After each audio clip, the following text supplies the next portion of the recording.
Have you ever been called useless after decades of pouring your heart and soul into a company? I have, and that moment changed my life forever.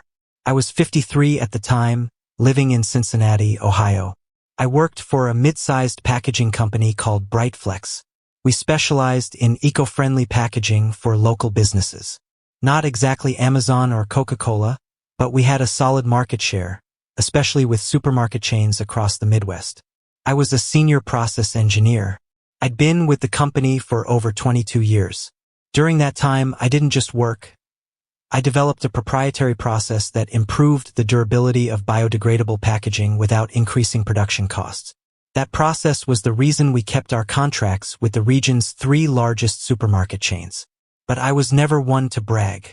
I worked quietly and let the results speak for themselves. Then one day, everything changed. The board brought in a new CEO, Carter Doyle. Young, sharp dresser, straight out of Chicago. Ivy League grad, full of buzzwords like restructuring, innovation, and optimization. From his very first week, I could feel the way he looked at me, like I was an outdated software program ready to be uninstalled. And then it happened. One Monday morning, Carter called me into his office. His assistant even offered me a cup of hot coffee, the overly polite kind of gesture people save for goodbyes. He wouldn't look me in the eye when he said, "We're restructuring.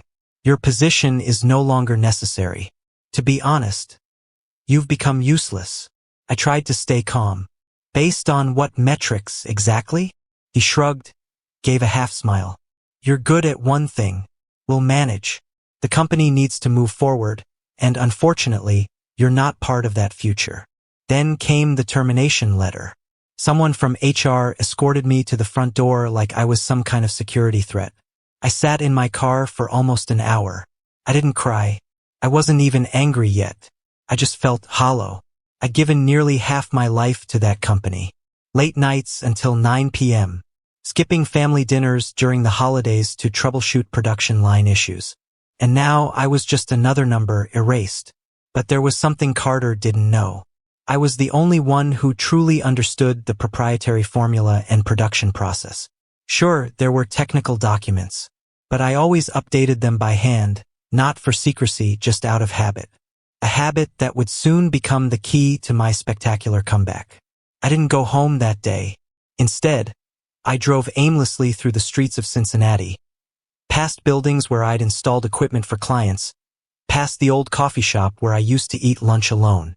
Every corner seemed to echo the years I had spent building something for a company that no longer wanted me. I finally parked at a riverside park by the Ohio River. It was still cold. March in Cincinnati is usually gray and wind-chilled. I sat there, gripping my old jacket, staring at the river. One question kept repeating in my head. What do I do now? I wasn't young enough to start over. I didn't have much in the way of assets, just a partially mortgaged house, about $60,000 in retirement savings, and a Ford Escape with over 100,000 miles on it. I always thought I'd stay with Brightflex until retirement. Every plan I had was built around that. That night, I told my wife, Karen. She wasn't as shocked as I expected. "You always knew this day might come," she said gently. "But I believe they have no idea what you're really holding in your hands." That sentence was like a wake-up call. I thought back to all those evenings spent in the workshop, tweaking the biomaterial formulas, jotting down every step by hand, running hundreds of tests to perfect the ratio. The technology the company relied on, that was mine. Without me, all they had was a vague outline. No real operational guide. Carter thought I was obsolete. He moved too fast. I started planning. But before I could strike back, I had to do one thing. Get myself back. The next morning, I woke up early. I put on jeans, laced up my old work boots, and headed to the public library. I opened my laptop, logged into LinkedIn, a profile I hadn't touched in 5 years. I updated everything, listed every piece of tech, every process I'd developed, every patent I'd contributed to. I spent hours writing, editing, reading, catching up on where the industry was headed. And then I found something interesting. A lot of small companies were trying to transition to biodegradable materials, but they didn't know where to begin. That got me thinking, why not be the person who helps them? First, it was just a small spark. Maybe I could teach, offer technical consulting to small workshops. But then it grew. If I had the technology they needed, why not use it to compete? I wasn't a laid-off employee anymore. I was the only person who held the key to Brightflex's survival. And slowly, I began to realize, revenge didn't have to mean sabotage. I could do something far more powerful. Make them come to me. Make them beg me to come back. But this time, on my terms. 3 weeks after being fired, I sat down with myself. Not as someone who'd been insulted or cast aside, but as someone quietly building a comeback. I turned my old garage into a workspace, the same place I used to fix the lawnmower and store my tools. I cleared out the dust, set up my old wooden desk, and hung a whiteboard on the wall. On it, I wrote in thick black marker. I wasn't fired. I was set free. I knew I needed 3 things to get started: information, funding, and a market. 1. Information. Update and standardize my knowledge. I started by enrolling in online courses, Coursera, edX, and especially a specialty program from the University of Michigan on sustainable materials, sustainable business. I learned how to write proposals, calculate profit margins per product, and negotiate contracts. I also joined technical forums like Reddit's r/engineering and Facebook groups for retired or career transitioning engineers. Turns out there are a lot of people like me. Folks who spent over 20 years in engineering and now want to use their brainpower to forge a new path. 2. Finances. Cut back, protect, reinvest. Karen and I reworked our budget. She's an elementary school teacher, so her income could keep our basic needs covered. But we had to save every penny we could. We canceled cable, downgraded our phone plans, stopped buying coffee out, saving nearly $300 a month. I sold the robotic lawnmower I'd bought on a whim and got $900 for it. I used that exact amount to hire an IP attorney in Columbus. She helped me copyright my production formula and register the process as a technical innovation. From that moment on, I officially became the sole intellectual property owner of the technology Brightflex was still using. 3. Market. Meeting the right people at the right time. I started attending networking events at co-working spaces around downtown Cincinnati, places where startups and green companies gathered. I never introduced myself as the guy who got fired. I called myself a biomaterial process expert with over 20 years of experience. At an event at Findlay Market, I met Mark, a startup CEO from Dayton working on sustainable packaging. He was trying to improve his product but lacked R&D resources. I shared a few simple ideas, and just a few weeks later, he called me back. He offered me a remote technical advisor position, $3,000 a month for just 15 hours a week. I accepted, not for the money, but because I needed that first step to get back in the game. And for the first time in over 2 decades, I felt something I'd never really felt before. I wasn't just a cog in the machine. I was the one who had designed the system they now relied on to survive. And I knew my moment with Carter would come. But I wasn't going to rush it. The best battles always begin with patience. 2 months after Brightflex, the cracks begin to show. It started small but clear if you knew the industry. An old colleague, Janet from operations, messaged me on LinkedIn. We'd worked together for nearly 10 years. She simply wrote, "They're in big trouble with the new production line. The formula isn't working reliably. Carter's blaming the plant. But I think you know the real reason." I didn't reply. I just sighed and wrote a new line on the whiteboard in my garage. "Don't strike. Let them fall." First hit, a frozen contract. By mid-June, Brightflex started losing orders. One of their 3 largest clients, a Midwest supermarket chain called Midwest Mart, announced it was pausing their contract. The reason? Their new packaging was breaking down too quickly in cold storage, ruining supply chains and triggering massive product returns. Midwest Mart had been the company's golden goose, generating over 30% of quarterly revenue. With that contract on hold, Brightflex's cash flow took an immediate hit. Second hit, market reputation. In the world of biodegradable packaging, process stability is everything. The formula I had created wasn't just about material ratios, It involved heating stages, molding durations, humidity levels during packing, all dialed in to the tiniest percentage. Sure, they had the technical documentation, but Carter never understood. You can't replicate years of hands-on refinement just from a file. It had taken me nearly 2 years to fine-tune the specs for different raw material batches. They didn't stand a chance. And now the market was catching on. Packaging Weekly, a respected industry journal, published a piece asking, "Is Brightflex losing the biotech edge they once boasted?" I read that article while eating breakfast at a small cafe off Montgomery Road. I didn't laugh. I didn't celebrate. I just felt affirmed. My silence had become the most powerful move I could make. Carter begins to sweat. From a few friends still inside, I heard that Carter's demeanor was changing. He was holding constant meetings, even hiring a consulting firm from Boston to restructure the quality system. But it only made things worse. Workers were burned out from being blamed. The new engineers didn't understand the processes. And clients were walking away one by one. Mid-July, another message from Janet. "Carter's trying to reach you. Want me to give him your number?" I sat quietly in the garage, now officially my home office, and stared up at my whiteboard. I added a new line at the bottom. "Let them call." This time, I set the terms. While Brightflex flailed in technical crisis, I was quietly building a new path.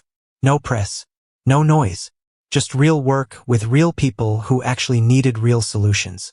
After the consulting gig with Mark, I got referred to another startup in Columbus. They produced packaging for organic food, but couldn't keep their product shelf stable for more than 30 days. Even though they used environmentally friendly materials. I met them on a cool morning in early August. We sat in a small converted warehouse they called an office.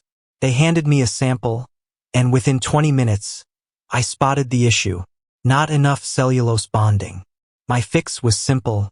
Raise the finishing press temperature from 180 degrees Fahrenheit to 210 degrees Fahrenheit. Add 0.6 seconds to the press cycle. They tested it the very next day, and their product shelf life doubled. I became the guy you call when things go sideways. After a few months, word started to spread among small biomaterial manufacturers across the Midwest. They had a nickname for me, the Fixer, the guy who shows up when your company starts falling apart. I didn't promote myself loudly. I just did the right work, at the right price, and kept my word. Each small contract, $2,000 here, $3,500 there, started adding up. Within 6 months, I'd earned over $40,000, more than my quarterly salary back at Brightflex. I started my own company. By the end of October, I officially registered my company, Oakline Materials LLC, headquartered right in the garage behind my house in Norwood, a suburb of Cincinnati. The name Oakline is a blend of oak, symbolizing strength and resilience, and line, representing the production line. My daughter designed the company logo. She studies graphic design at the University of Kentucky. I wasn't aiming to build a corporation. I just wanted a small, trustworthy team focused on quality and real solutions. I hired 2 young engineers fresh out of the University of Cincinnati and trained them the way I had once learned, no fluff, just real work. Big opportunities started coming in. In early November, a representative from EcoPack Solutions, a company looking to expand its green packaging market in the Great Lakes region, emailed me. "We've heard about you from 3 different partners. Word is you have a production process that increases the durability of bio-based materials while maintaining biodegradability. Would you be willing to present to our executive board?" I knew right then, this was the moment everything in my career had been leading up to. I was no longer just a fired engineer. I had become someone who created opportunity. More importantly, I was starting to build my own influence, an ecosystem I controlled, not Carter or anyone else. That same day, I was in the small office of Oakline Materials, reviewing new design drafts when a familiar number flashed on my phone. "Carter." "Hey John, it's Carter. I've heard quite a bit about Oakline and your solutions. We're dealing with a big issue on a packaging line for one of our new clients. Any chance you could help us out?" I didn't answer right away. My chest tightened a bit, but I kept my voice steady. "Carter, I don't think I can help. I'm busy running my own company now," I said calmly. But Carter wasn't giving up. "I get that. But if we can't solve this, we're going to lose one of the biggest contracts of the year. We always worked well together, didn't we?" That's when I started to realize something. Carter was feeling threatened. Not because I was competing with his company directly, but because I held something he couldn't replicate. The technology and processes his team was now lacking. Carter pulled his old tricks, threats, and promises. Not long after that call, I got an email from him with a proposal to collaborate. On paper, it looked generous, good compensation, attractive terms, but one part made me pause. "I believe if we work together, I could bring Oakline some of the large clients you're currently missing. And of course, we could share ownership of the technology. Maybe you'd be open to joining my team again." I had to chuckle. He wanted me to return to working for his company under the guise of collaboration. But really, it was just a ploy to regain control over the systems I had developed. I wasn't buying it. Opportunity emerges. Tension escalates. I didn't respond right away. Instead, I started looking deeper into what was happening at Brightflex. Friends told me Carter had partnered with New York investors to scale production. But things were falling apart without the core technology one had built. Even major clients were beginning to look elsewhere. A week later, I got another call, this time from Janet in Brightflex's production department. "John, I just wanted to let you know, Carter's really worried. We're about to lose a major contract with Walmart if we can't fix the production issues. Would you consider working with us again? I know the company may never admit it, but we really need your help." That stopped me for a moment. Janet wasn't someone who bent easily, but clearly, the pressure from Carter was intense. I realized then, the real threat wasn't competition. It was the fact that I possessed the knowledge their company now desperately needed. And Carter wouldn't be at peace until I returned to clean up their mess. The comeback plan. I declined the offer. When Carter sent his follow-up email, I chose not to respond. Instead, I reached out to some of the new contacts I'd made at recent networking events. One of them was EcoPack Solutions, the same company I'd met in November. They had an aggressive expansion plan for the coming year and were seeking a partner to supply reliable, safe, biodegradable packaging technology. It became clear to me, the key to success wasn't going back to Brightflex. It was scaling my new network. 1 week later, once I had clarity, I sent Carter a firm rejection. "Thanks for thinking of me, but I can't collaborate with Brightflex anymore. I've moved in a different direction, and I believe it's the right one for me." That was it. I cut ties with my former company once and for all.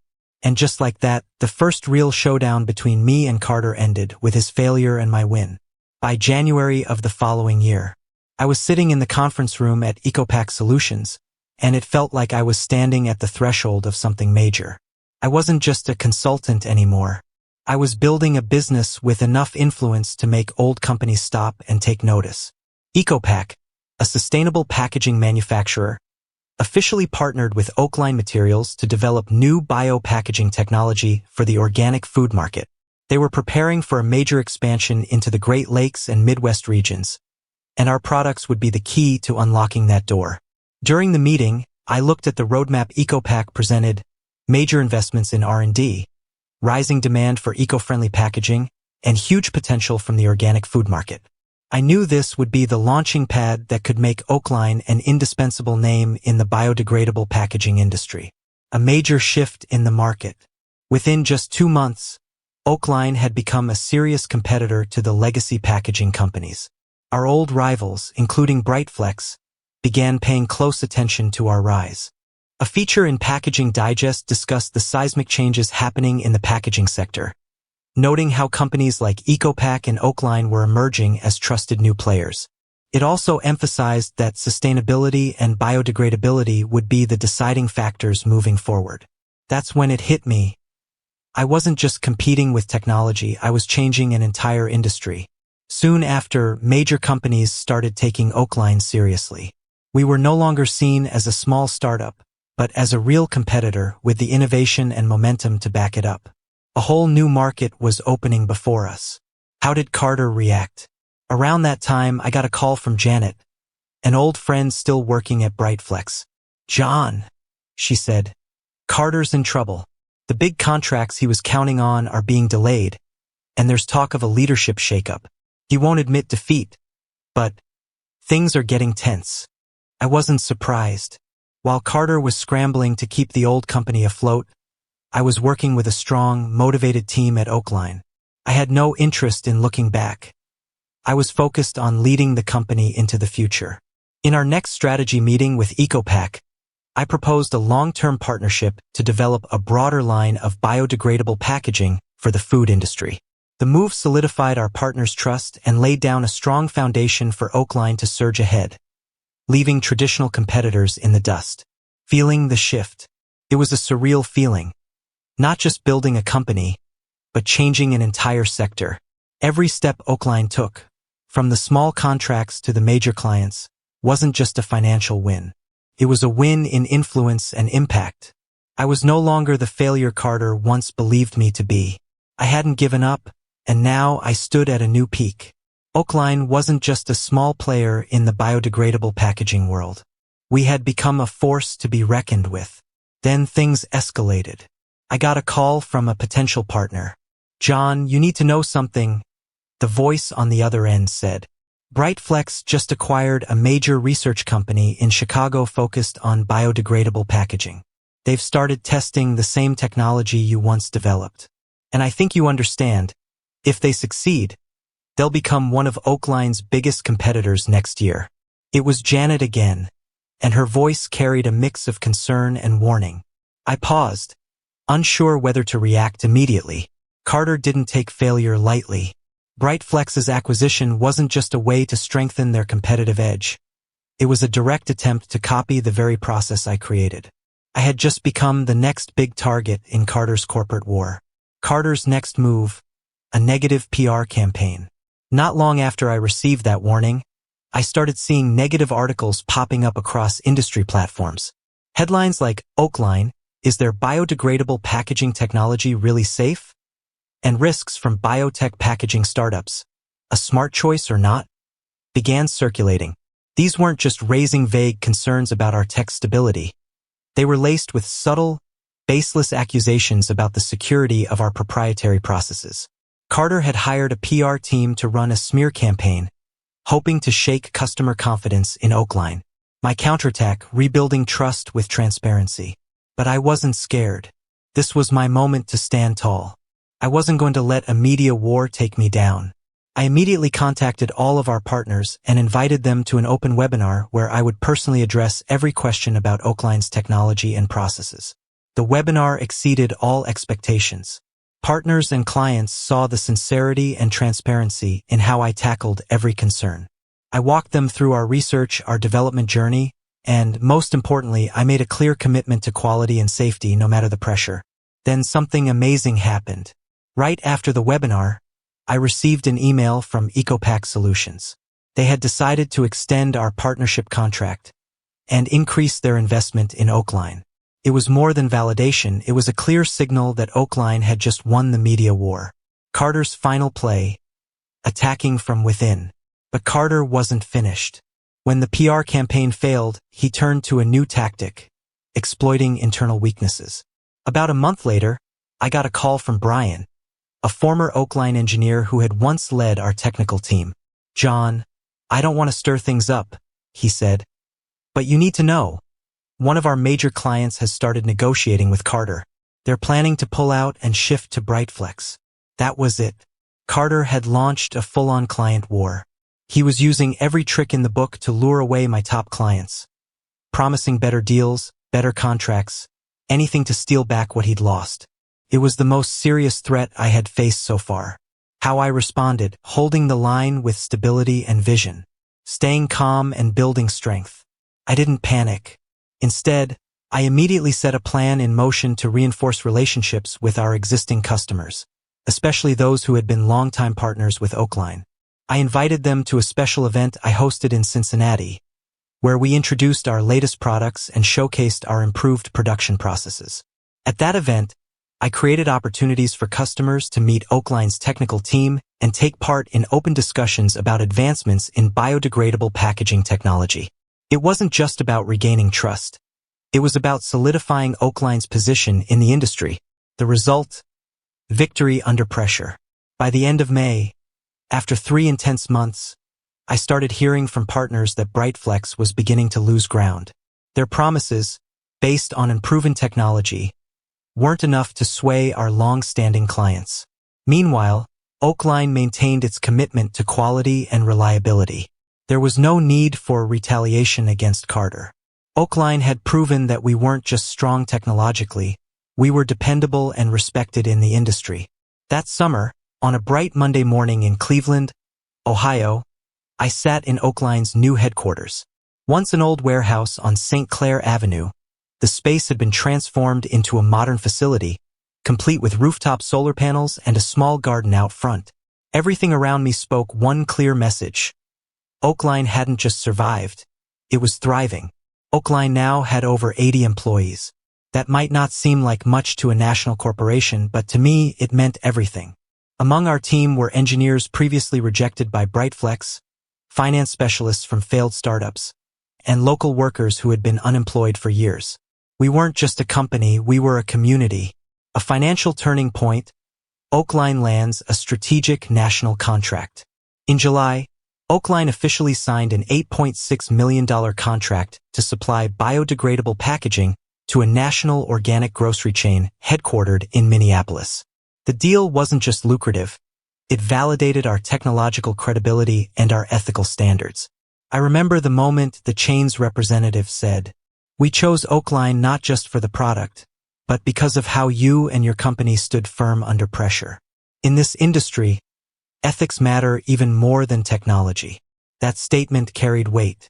With this contract, Oakline would double its production next year, hire more engineers, expand our Toledo production line, and invest further in next-generation biodegradable materials.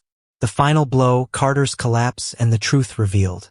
Just a week after news of Oakline's contract hit the financial press, I received an email from a journalist at Bloomberg Green. She was working on an exposé about unethical practices in the biodegradable packaging industry, and Carter was at the center of it.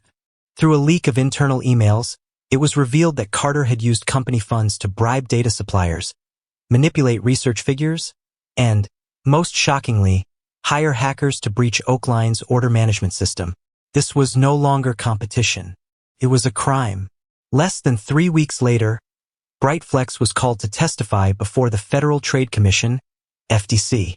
Their stock plummeted 27% in a single week. Carter was forced to resign. It all happened so fast. Like the wheels of justice turn slowly, until they don't. I chose forgiveness, but I didn't forget. I didn't throw a victory party. There were no triumphant speeches. Instead, I drove alone to Edgewater Beach on the shore of Lake Erie, sat on an old wooden bench, and stared out across the deep blue water, the wind whipping around me. I finally exhaled. I remembered Carter's words the day he fired me from Brightflex. "You're just a washed-up guy with outdated ideas." But it was those very outdated ideas that built a sustainable, humane company with enough influence to shift an entire industry. A rebirth of belief. On the drive back, I thought about my team, about the young engineers working tirelessly, believing they were building something meaningful, about the customers who emailed us to say thank you for choosing a sustainable path, about myself, a man who once believed he was a failure at 50, now living fully at 56 with purpose and passion. Carter had lost, not just in business but in the eyes of others. And me? I didn't win by getting revenge. I won because I never abandoned my values.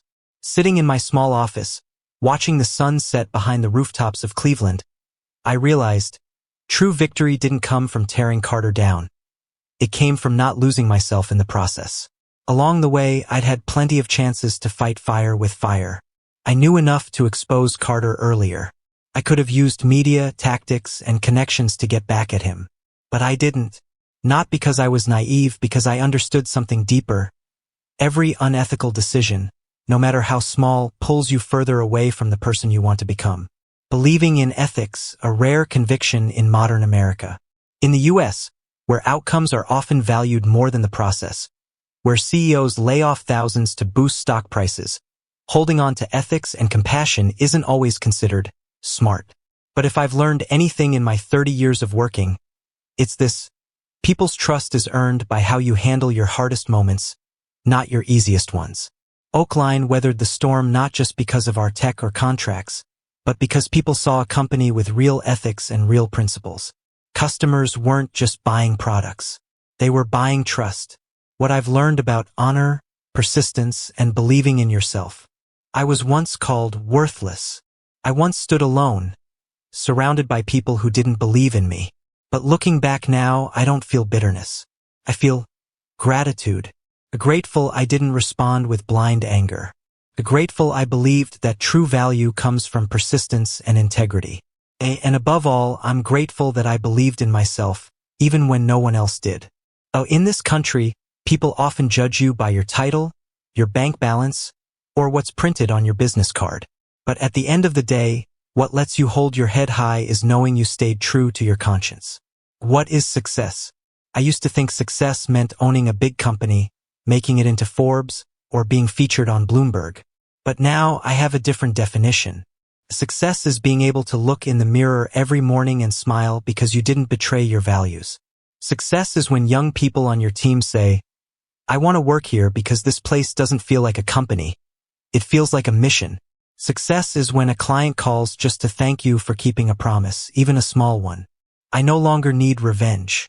I need to live authentically. Carter may have once had power, money, and status.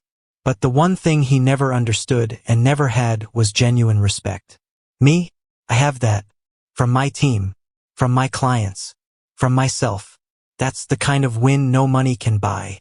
3 months after Carter resigned and Brightflex's stock took a nosedive, I got an email from a familiar address. Susan.h@brightflex.com. It was Susan, the senior assistant who had worked closely with me for 5 years, then slowly distanced herself once Carter took charge. She used to avoid eye contact in the hallway, used to smirk when I got fired. In her email, she wrote, "I don't even know where to start. It's just, I've been watching what you're doing with Oakline. I didn't think you'd get back on your feet this quickly. We were wrong to turn our backs on you. If possible, I'd like to apologize in person, or an unexpected meeting at a cafe in Ohio City." I chose a quiet coffee shop in Ohio City, about a 10-minute drive from Oakline's headquarters. Susan walked in, dressed more casually than before, no longer with that air of cold busyness. She pulled out a chair, sat down, and after a long pause, sighed. I chose the side that looked stronger, and now I realize I chose wrong. I didn't blame her. In the American corporate world, where survival often matters more than loyalty, I understood why people choose silence, why they choose safety. But I also understood something else. Real success isn't just about being admired. It's about being able to open your heart to those who once turned away. We talked for almost an hour. In the end, I invited her to visit Oakline the following week, not to rub anything in, but to prove something. That people can change, and that this company is a place where that change is welcome. A surprise at the industry conference. In October, I was invited to be the keynote speaker at a biopackaging tech conference in Chicago. As I stepped up to the stage, I spotted a familiar face in the front row. Jeff, the former production director at Brightflex, the one who once said in a meeting, "Your ideas will never go anywhere." I didn't start my talk with data or achievements. I started with a question. Have you ever been called useless just because you thought differently? I didn't look at Jeff, but I saw him bow his head just slightly. After the talk, he came up to me, shook my hand, and said, "You really made me rethink a lot. I won't apologize for what I said back then, but I admit I was wrong." I'm meeting myself again, this time a better version. That night, I didn't go out to celebrate. I walked alone along the Chicago Riverwalk, under golden lights reflecting off the water.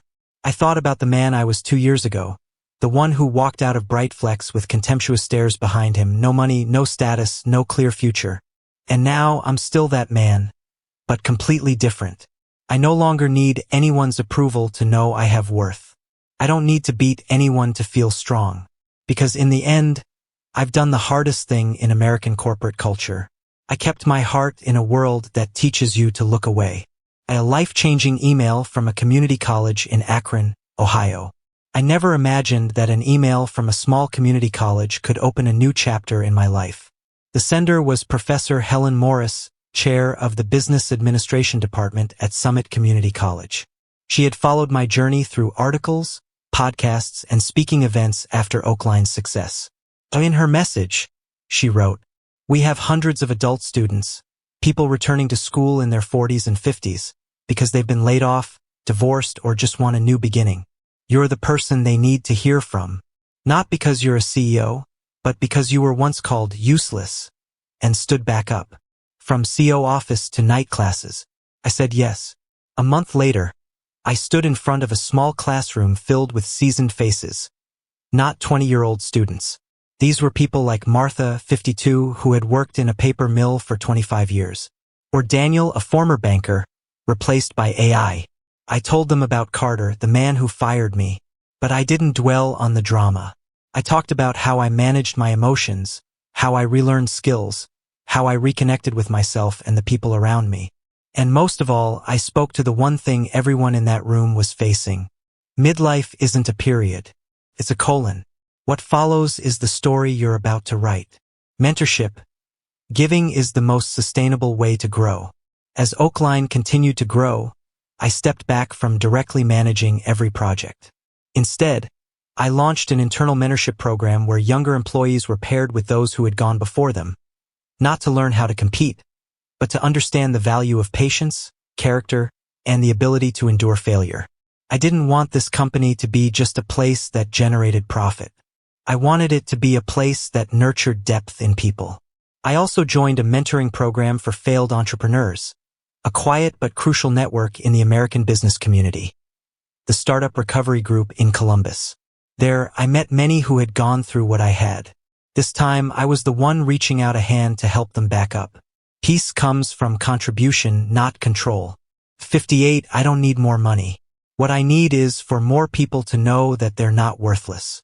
I want to help build a new generation of leaders, not just strategic thinkers, but people with strong moral foundations. I began writing, not to build a personal brand, but to tell the truth. My first book was titled, I Got Fired, but I Didn't Fall Apart. In it, I shared things I'd never told the press, about sleepless nights, near give-ups, and the fragile belief that kept me going. And looking back, I see it clearly. Getting fired didn't kill me, it saved me. If it weren't for Carter, I might still be sitting in an executive chair at a soulless company.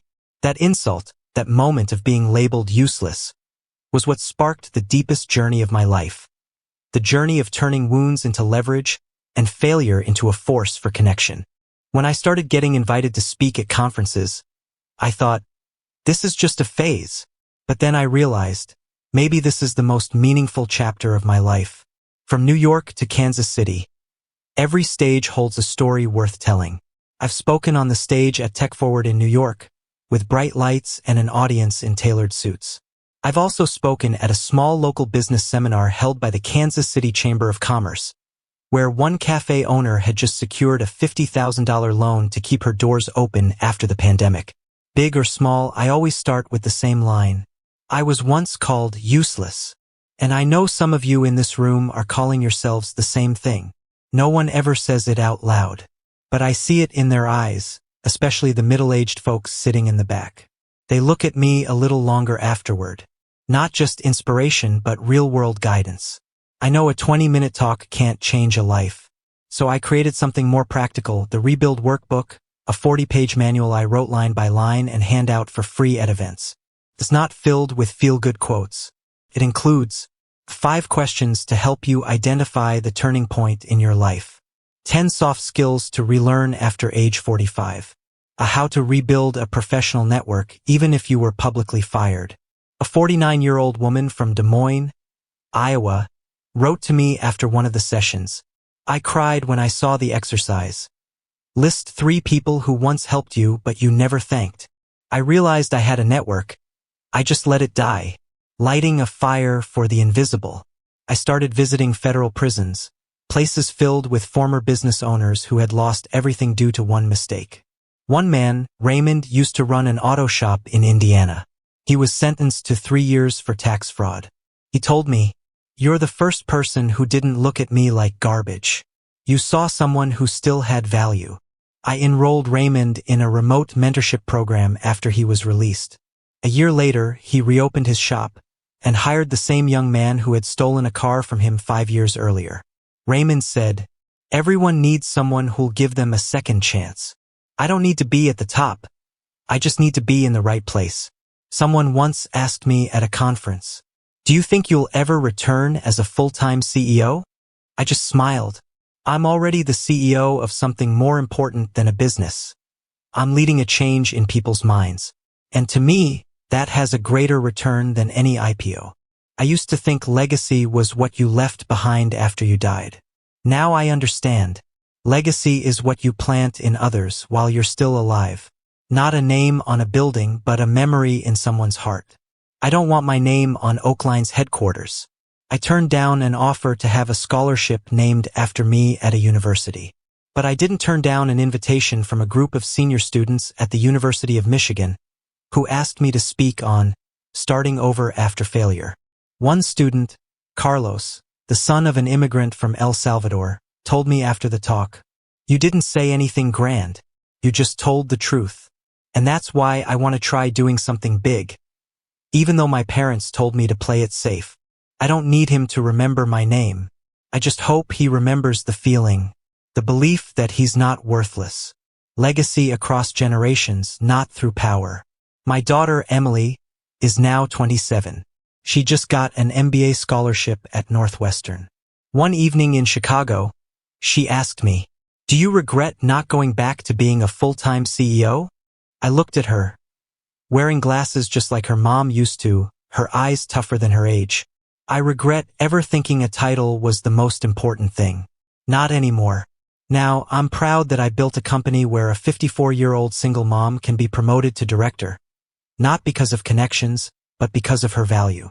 Emily smiled and said, "Maybe that's what I want to build too. Not a big company, but a right one. It's not what people say while you're alive. It's what they do when you're gone." At 60, I'm no longer sitting in a CEO chair.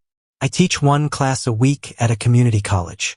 I still mentor, and I still walk every morning in the park near my home in Cleveland, the same place I used to walk alone after being fired.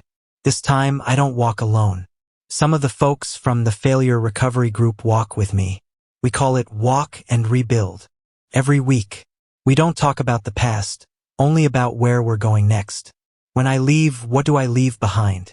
Not a building, not a bank account, not a list of achievements, but a person who once fell and learned how to stand up.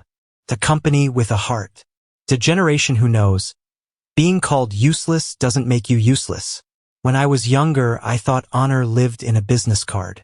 I thought if I had the title Chief Strategy Officer, an office with a door, and people knocking to ask for my opinion, then I was someone worth respecting.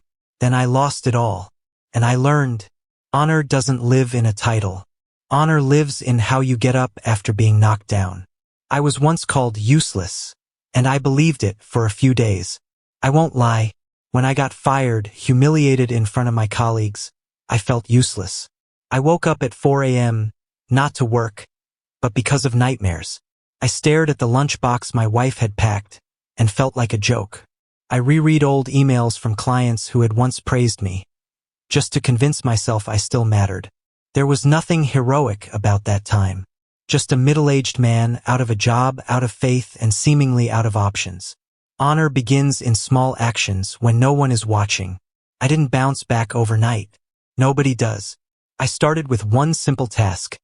I cleaned out the garage I had neglected for years. Then I called an old friend, not to ask for a job, but for advice. I reread old strategy notes I'd written when the company was thriving, and asked myself, if someone out there needs this knowledge, can I teach it? That's how a new journey began. One step at a time. Not flashy, but deeply meaningful. Getting revenge wasn't the point. Turning it into something better was. Yes, I came back. Yes, I rebuilt the company. And yes, the person who once called me useless now watches from outside the very system I rebuilt. But that's not what gave me my dignity back. What did was a handwritten letter from a 58-year-old woman in Ohio. I was fired for low energy. After watching your video, I started learning data skills. And now I'm the only one in my office who knows how to run reports. I don't feel invisible anymore. No one is defined by a single moment of failure. If you're still reading this and you've gone through something similar, been told you're washed up, too old, out of touch, or useless, let me say this clearly. You are not that failure. You are how you respond to it. In American culture, we're taught to rise up. But rising doesn't always mean climbing to the top. Sometimes rising simply means not staying down forever.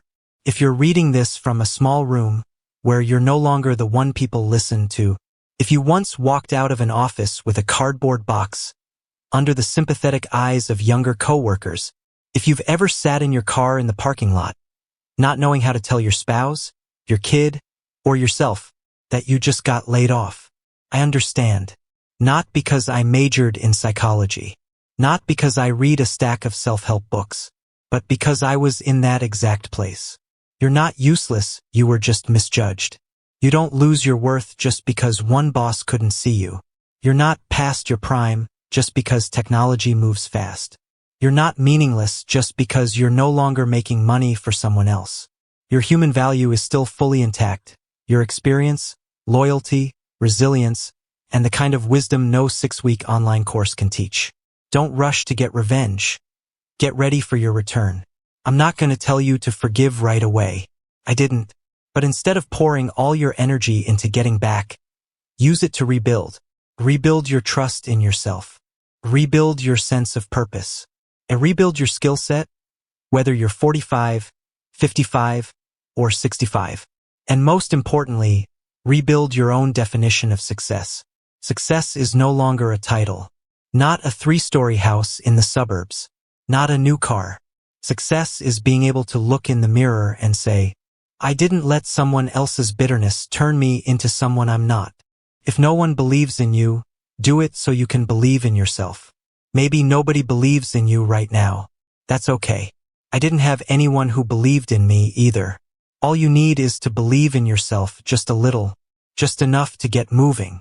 Then everything starts to shift. Learn one new skill. Send out a new resume, even if you're not sure anyone will read it. Open a notebook and write down the things you've done, no matter how small. Tomorrow morning, you'll have enough strength to start again. For one more day. To you, the one who's been underestimated, you are not alone.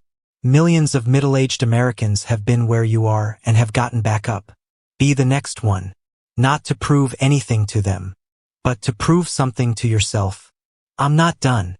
I'm just getting started again. You don't need anyone's permission to start over. You don't need an invitation. You don't need a handshake from the experts.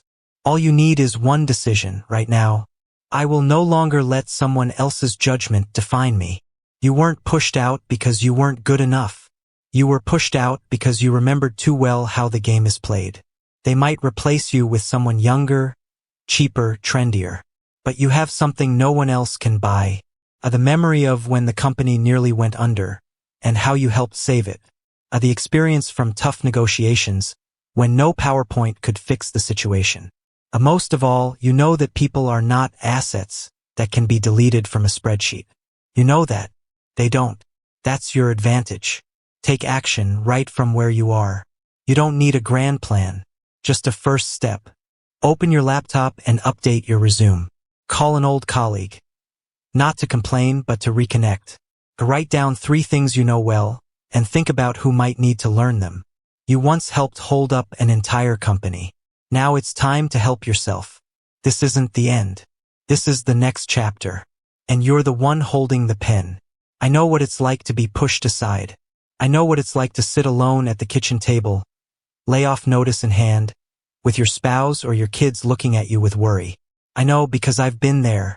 And if I could come back, not with anger, but with wisdom and quiet resolve, so can you. Stand up today, because tomorrow doesn't wait. If you've been waiting for a sign to start over, this is it. You are not useless. You are not past your prime. You are simply getting ready for your comeback. And I can't wait to see how you do it. Start again. Today. Right now. And if this story resonates with you, don't be afraid to leave a comment below. I'm starting over, and I'm not alone.